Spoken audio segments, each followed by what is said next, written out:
New tonight, a man says two women kidnapped him at gunpoint and forced him into sex work. Court records backing up the victim's story, and he's sharing it only on 13. ABC 13's Luke Jones is live at the Harris County Jail detailing those 6 days of terror, Luke.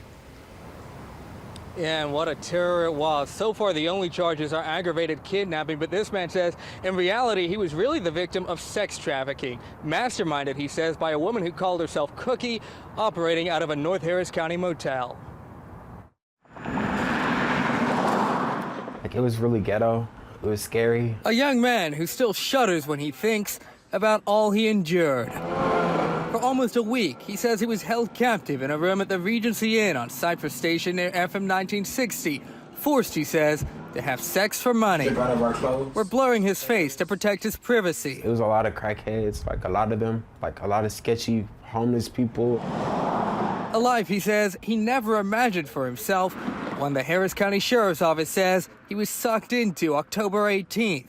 That's when they say one of the victim's friends, Esmeralda Pena, invited him to the Regency. She said that she had a job for me, she was gonna help me make some money because I didn't have a job. Once here, he says he was introduced to this woman, Herbanique Forrest, although when they met, he says she went by a different name. Her name was Cookie. Cookie, he says, quickly set about signing him up for an escort site and told him he'd have to have sex with men for money.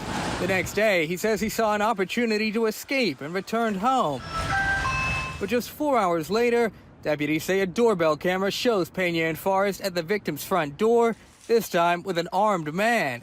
Investigators say they and Nixon Simmons forced him into a car at gunpoint. Cookie started beating me, and she was like, don't I ever leave again. If I ever leave, she'll blow my brains out. For the next 6 days, he says he was beaten, plied with drugs, and deprived of food. At night, he says he was expected to solicit men in this Ross parking lot, although he says he only ever slept with one. I knew that if I made them money, they would keep making me work for them. They would keep me around. So I just tried not to sleep with anybody. Even so, he says the experience left him drained, and at one point, hoping Forrest would make good on an earlier threat. A couple of days in, I kind of wanted her to kill me. I told her to kill me, just get it over with. In the end, he says it was his aunt who saved him. October 24th, he says he was able to text her using a phone he'd hidden from his captors, and that she picked him up during one of those nights out in the Ross parking lot. I was just yeah, this is not a good place to be at. And the victim says he wasn't the only one forced to do this. One of the suspects, Esmeralda Pena, also beaten and made to walk the streets, he says. Right now, this case still under active investigation. Live downtown, Luke Jones, ABC 13, Eyewitness News. What I can say is God help us all. God help us all. Because we are living in times of confusion, chaos, and moral uncertainty. It seems as if right and wrong is always getting ignored. If something is right, it will be ignored. If something is wrong, it will also be ignored instead of being addressed. It's terrible, ladies and gentlemen. It's terrible. God help us all. Guide us, lead us through your wisdom, Lord, in the right path that we must follow, so that we never depart from them. Yeah. And the reason I say this, ladies and gentlemen, is because evil is real. Evil is real. It's not a fairy tale. No, it's not a fairy tale. It's not something even distant or imaginary. It's very present now, working to corrupt hearts, families, and nations. And it is our duty as individuals to stand up in righteousness, stand up in the gap for our nations, for our families, stand up in the gap. And standing up and fighting evil, we don't do this with weapons of hate, but through prayer, speaking truth, speaking up boldly and standing firm for what is right.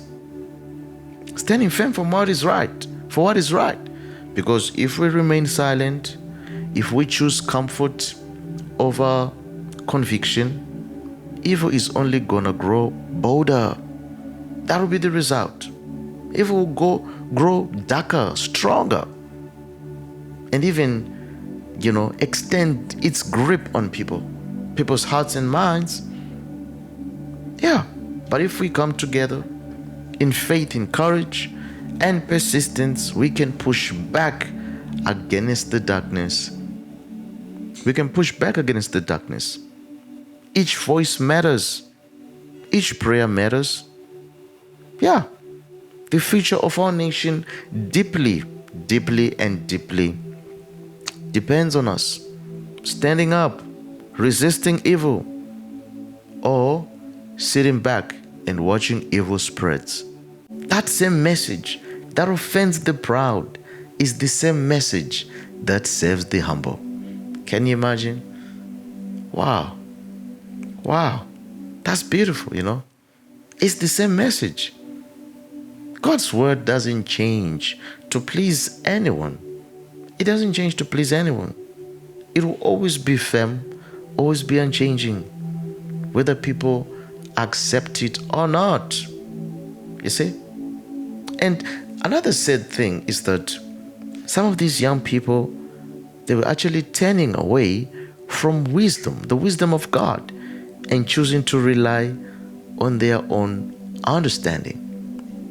That is terrible, ladies and gentlemen, because they think they know what's best, trusting their very own logic.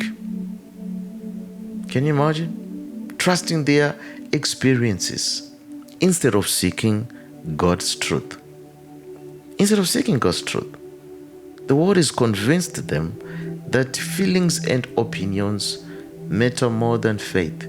Can you imagine? Can you imagine? It's actually sad, you see. It's not even a joke, because they don't realize that human reasoning has limits. They don't realize that. But God's wisdom is perfect. It's everlasting. It's perfect and it's everlasting. You see? Yeah, if only they would pause, listen, and open their hearts to Him, to God's word, they would see true freedom and direction. This direction doesn't come from crowds, ladies and gentlemen. Who do you follow? No, but it comes from following God, the creator of the universe. The creator of the universe. Yeah. And I really hope, truly, that videos like this will open people's eyes, that they can see truth for what it really is and be free from lies, free from deceptions that have been holding them back. You see? Because make no misunderstanding, knowledge is power, ladies and gentlemen. Don't get it twisted. Knowledge is power. Knowledge is power. You see? So, God help us all. God help us all.